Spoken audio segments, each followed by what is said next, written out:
الحمد لله رب العالمين وصلى الله وسلم وبارك على نبينا محمد وعلى آله وصحبه أجمعين أما بعد. Continue la lecture du livre Mukhtasar Fiqh al-Asma' al-Husna du Cheikh Abdul Razzaq Al-Abbad hafidhahullah ta'ala. Durant le dernier cours, on s'était arrêté au nom d'Allah Al-Ghani. ثم قال المؤلف رحمه الله الكريم الأكرم. أما الكريم فقد ورد في 3 مواضع. قال تعالى ومن شكر فإنما يشكر لنفسه ومن كفر فإن ربي غني كريم. وقال تعالى يا أيها الإنسان ما غرك بربك الكريم. وقال تعالى فتعالى الله الملك الحق لا إله إلا هو رب العرش الكريم. على قراءة من قرأ برفع الكريم على أنه صفة للرب. وأما الأكرم فقد ورد في موضع واحد وهو قوله تعالى اقرأ وربك الأكرم، وهو دال على ثبوت الكرم وصفا لله عز وجل. ولفظ الكرم لفظ جامع للمحاسن والمحامد لا يراد به مجرد الإعطاء بل الإعطاء من تمام معناه. ولذا ورد عن أهل العلم في معنى هذا الاسم أقوال عديدة، فقيل معناه أي كثير الخير والعطاء، وقيل الدائم بالخير، وقيل الذي له قدر عظيم وشأن كبير، وقيل أي المنزه عن النقائص والآفات، وقيل معناه المكرم المنعم المتفضل، وقيل الذي يعطي لا لعوض، وقيل الذي يعطي لغير سبب، وقيل الذي يعطي من يحتاج ومن لا يحتاج، وقيل الذي إذا وعد وفى، وقيل الذي ترفع إليه كل حاجة صغيرة أو كبيرة، وقيل الذي لا يضيع من توسل إليه ولا يترك من التجأ إليه، وقيل في معناه الذي يتجاوز عن الذنوب ويغفر السيئات، إلى غير ذلك مما قيل في معنى هذا الاسم العظيم. وكل ذلك حق لأن هذا الاسم من الأسماء الحسنى الدالة على معان عديدة لا معنى مفرد. وإذا اعتبرت جميع ما قيل في معنى هذا الاسم علمت أن الذي وجب لله تعالى من ذلك لا يحصى من جلائل المعاني وكرائم الأوصاف. Il dit hafidhahullah al-Karim al-Akram, le généreux, le noble. Quant au nom Al-Karim, il a été cité à 3 reprises dans le Coran. Dans le verset 40 de Surat An-Naml, dans lequel Allah Azza wa Jal dit selon le sens, quiconque est reconnaissant, c'est dans son propre intérêt. Quiconque est ingrat, alors mon Seigneur se suffit à lui-même et il est généreux. Le deuxième endroit est dans le verset 6 de Surat Al-Infitar, dans lequel Allah Azza wa Jal dit selon le sens, ô homme, qui t'a trompé au sujet de ton Seigneur, le généreux, noble. Et il dit Azza wa Jal, dans le 3e verset, le verset 116 de Surat Al-Mu'minun, que soit exalté Allah, le vrai souverain, point de divinité en dehors de lui, le Seigneur du trône sublime. Et ce 3e verset cite le nom d'Allah Azza wa Jal Al-Karim dans la lecture où Al-Karim est marfou'. Illa fata'ala Allahu al-Malik al-Haq la ilaha illa huwa rabbul arshil karim. Il y a 2 lectures. Fata'ala Allahu al-Malik al-Haq la ilaha illa huwa rabbul arshil karim. Le Seigneur du trône sublime. Dans une lecture, Al-Karimi, qu'est-ce qui est sublime? C'est Al-Arsh, le trône. Et si on lit Illa huwa rabbul arshil karim, ici Al-Karim revient à Allah. Et donc, c'est le sens de noble. Et ce nom d'Allah Azza wa Jal montre qu'Allah Azza wa Jal est doté de générosité et de noblesse. Et le mot Al-Karam est un mot qui englobe l'ensemble des bonnes choses. Il ne veut pas dire uniquement le fait de donner, d'être généreux. mais le don fait partie de ses sens. C'est pour cela que beaucoup de sens de ce nom ont été cités par les gens de science. Il a été dit que son sens est, c'est-à-dire le sens de Al-Karim, celui qui donne beaucoup de bien. Il a été dit celui qui donne de façon continuelle. Il a été dit celui qui a une immense place et un statut énorme. Il a été dit également que c'est celui qui est exempt de tout défaut. Il a été dit que c'est celui qui est généreux et celui qui comble de bienfaits. Il a été dit que le sens de l'Karim est celui qui donne sans compensation. Il a été dit que c'est celui qui donne sans cause. Il a été dit que c'est celui qui donne à celui qui a besoin comme à celui qui n'a pas besoin. Il a été dit que le sens est celui qui, lorsqu'il promet, tient sa promesse. Il a été dit que le sens est que c'est vers lui que toutes les demandes, petites soient-elles ou grandes, sont adressées. Il a été dit qu'il ne laisse pas celui qui va vers lui. Il a été dit que le sens également est celui qui pardonne les péchés et les efface. Il a été, et bien d'autres sens qui ont été rapportés concernant ce nom immense d'Allah Azza wa Jal, et tous ces sens sont vrais car c'est un nom sublime d'Allah subhanahu wa ta'ala qui renferme de nombreux sens et non pas un seul et unique sens. Et si tu médites, et si tu prends en compte tout ce qui a été dit comme sens de ce nom, tu sauras alors que les droits d'Allah Azza wa Jal sont nombreux.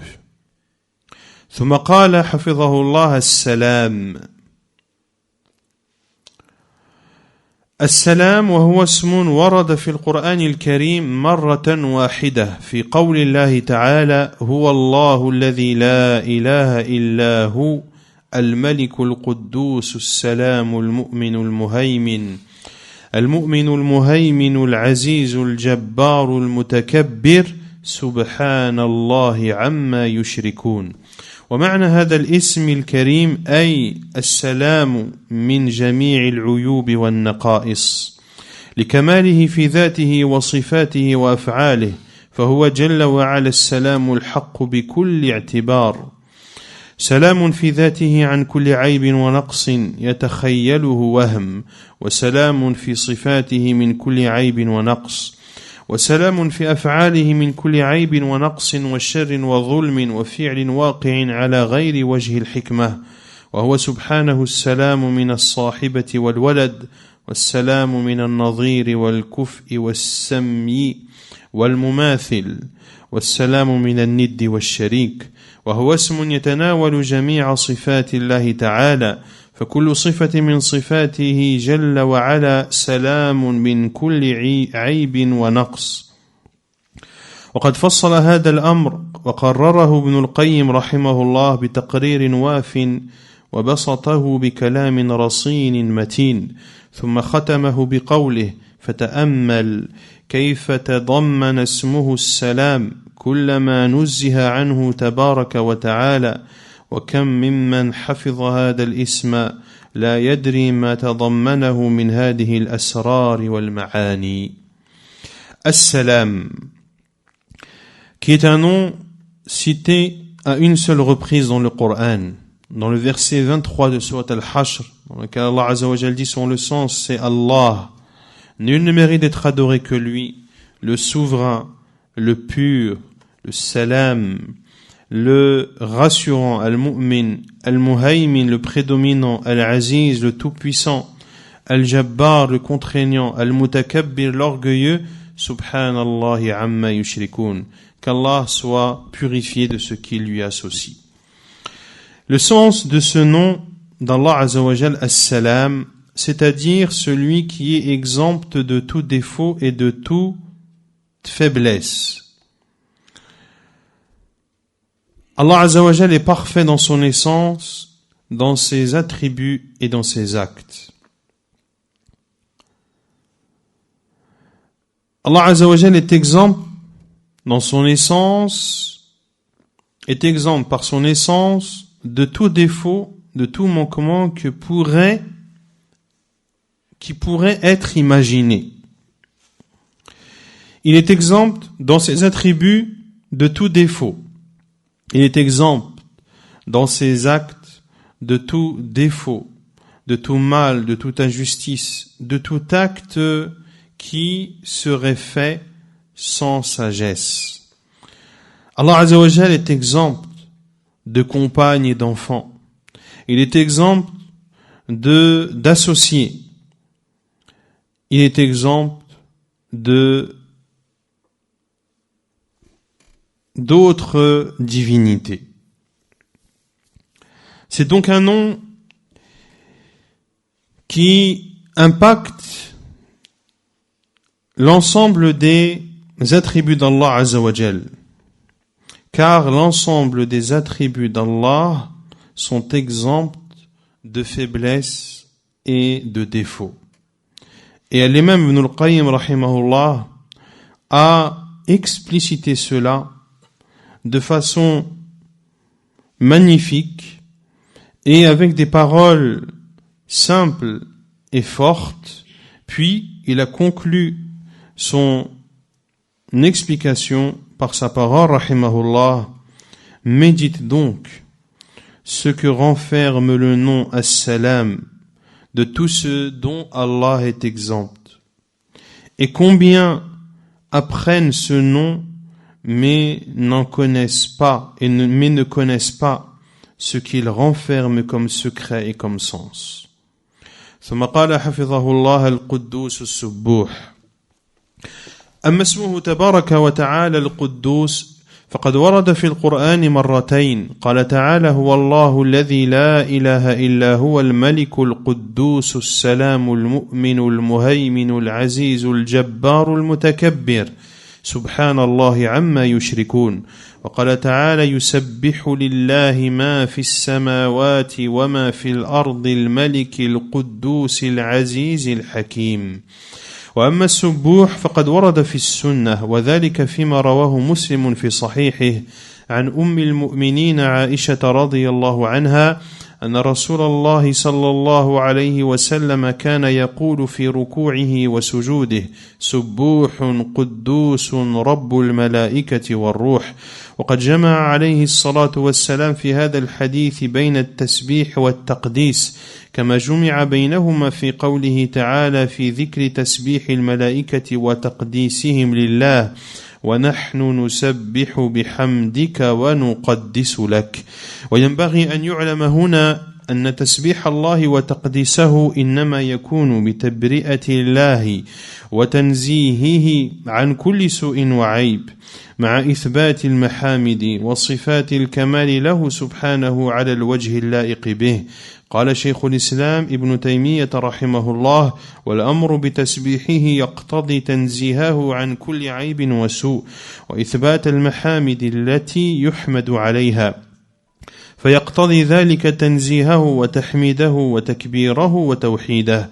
وبه يعلم أن ما يفعله المعطلة من أهل البدع من تعطيل للصفات وعدم إثبات لها وجحد لحقائقها ومعانيها بحجة أنهم يسبحون الله وينزهونه، فهو في الحقيقة ليس من التسبيح والتقديس في شيء، بل هو إنكار وجحود وضلال وبهتان. قال ابن رجب رحمه الله في معنى قوله تعالى: فسبح بحمد ربك، أي سبحه بما حمد به نفسه، إذ ليس كل تسبيح بمحمود، كما أن تسبيح المعتزلة يقتضي تعطيل كثير من الصفات. فقوله رحمه الله: إذ ليس كل تسبيح بمحمود، كلام في غاية الأهمية، إذ إن تسبيح الله بإنكار صفاته وجحدها وعدم إثباتها أمر لا يحمد عليه فاعله بل يذم غاية الذم ولا يكون بذلك من المسبحين بحمد الله بل يكون من المعطلين المنكرين الجاحدين من الذين نزهه الله نفسه عن قولهم وتعطيلهم بقوله سبحان ربك رب العزة عما يصفون وسلام على المرسلين والحمد لله رب العالمين فسبح الله نفسه عما وصفه به المخالفون للرسل وسلم على المرسلين لسلامة ما قالوه في حق الله من النقص والعيب. Le nom d'Allah Azza wa Jal, Al-Quddus Al-Subbuh, le pur, le pur.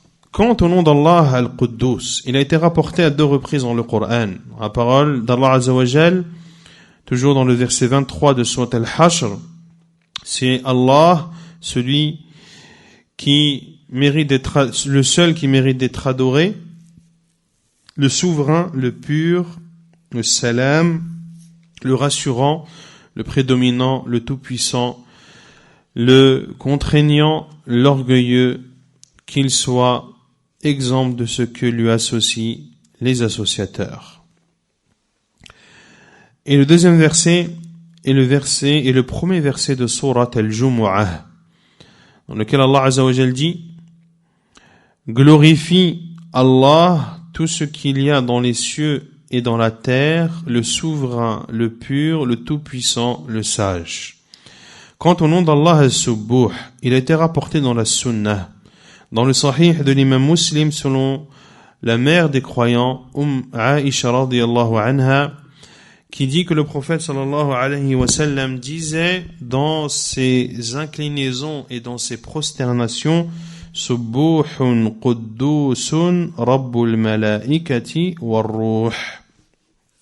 Subbuhun Quddus, le Seigneur des anges et de l'esprit. Ici, qui est Jibril alayhi salam.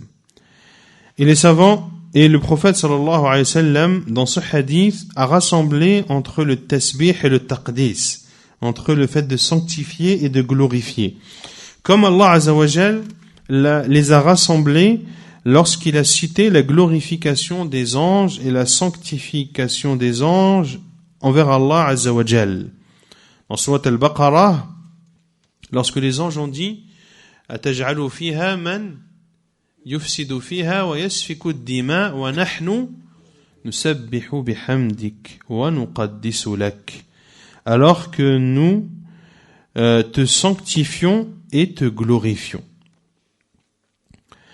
Il est important de savoir que le tasbih ici, le fait de glorifier Allah et de le sanctifier, a lieu en exemptant Allah de tout mal et de tout défaut, en attestant à Allah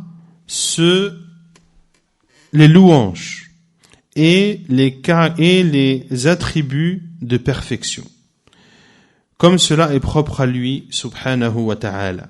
Cheikh al-Islam Ibn Taymiyyah rahimahullah a dit: l'ordre de glorifier Allah impose le fait de l'exempter de tout mal et de tout défaut, et d'attester ses louanges par lesquelles on le loue. Et ceci en proclamant sa louange, sa grandeur et en l'unifiant.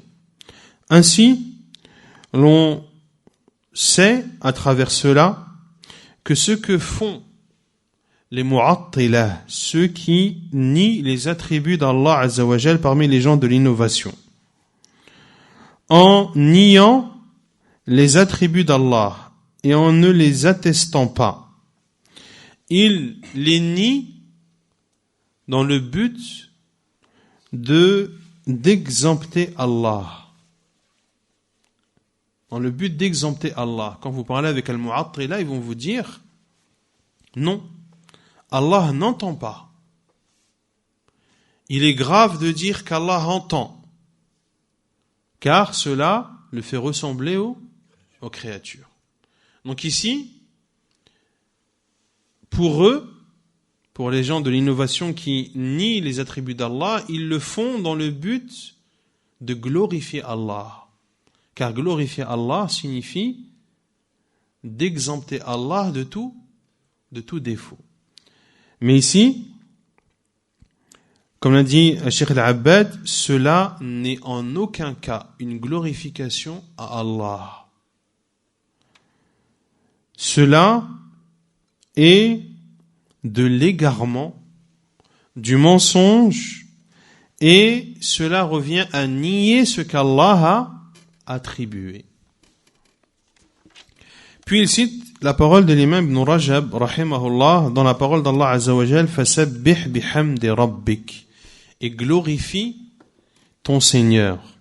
C'est-à-dire, glorifie-le par ses louanges. Car toute glorification n'est pas forcément bonne. Car toute glorification n'est pas forcément bonne, comme la glorification des Mu'tazila qui implique le fait de nier la majeure partie des attributs d'Allah. Ainsi, le tasbih, il y a la glorification bonne, celle qui est conforme aux prescriptions d'Allah, et il y a la glorification qui est mauvaise. Puis il dit, c'est-à-dire Cheikh Al-Abbad, que la parole de l'imam Ibn Rajab, que toute glorification n'est pas forcément bonne, que c'est une parole extrêmement importante. Car glorifier Allah en rejetant ses attributs et en ne les attestant pas comme il l'a ordonné n'est pas une chose louable. Et celui qui commet cette chose, on ne le remercie pas. Bien au contraire, on le condamne de la plus ferme des façons. Et il n'est en aucun cas considéré comme glorifiant Allah Azza wa Jal. Bien au contraire, il fait partie de ceux qui nient à Allah ce qu'il a, et il fait partie de ceux dont Allah s'est désavoué. Dans la parole d'Allah Azza wa Jal, dans les versets 180 et 182, Allah Azza wa Jal dit: Subhana rabbika rabbil izzati amma yasifun. Gloire à ton Seigneur, le Seigneur de la puissance, il est au-dessus de ce qu'ils décrivent. Il est au-dessus de ce qu'ils décrivent. Et Cheikh Al-Abbad dit qu'il est au-dessus de ce qu'ils décrivent, c'est-à-dire de ceux qui nient à Allah ce qu'il s'est lui-même attribué. Wa salamun ala al-mursalin, et paix sur les messagers. Walhamdulillahi rabbil alamin, et louanges à Allah, le Seigneur des mondes. Ainsi, Allah Azza wa Jal est exempt de ce que lui ont attribué ceux qui ont contredit les prophètes. Et Allah Azza wa Jal a salué les prophètes, car ce qu'ils ont dit est vrai à son sujet, lorsqu'ils ont nié Allah Azza wa Jal toute forme de défaut et de faiblesse. ونكتفي بهذا القدر وسبحانك اللهم وبحمدك أشهد أن لا إله إلا أنت أستغفرك وأتوب إليك.